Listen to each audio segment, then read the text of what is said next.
Hello అండి, welcome to our channel. ఇప్పుడు నేను చూపించబోయే రెసిపీ గీ పొడి ఇడ్లీ అండి.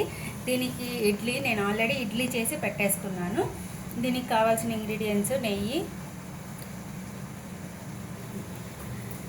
చిట్లం పొడి. నేనైతే చిట్లం పొడి తీసుకుంటున్నానండి పొడి కోసము.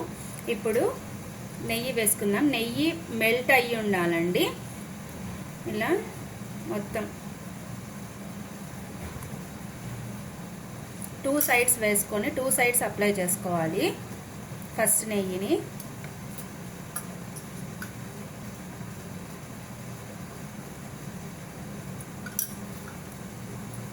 మీరు నెయ్యి ఎక్కువ అవుతుంది అనుకుంటే నెయ్యి కాకుండా ఆయిల్ అయినా తీసుకోవచ్చండి, బట్ నెయ్యే టేస్ట్గా ఉంటుంది.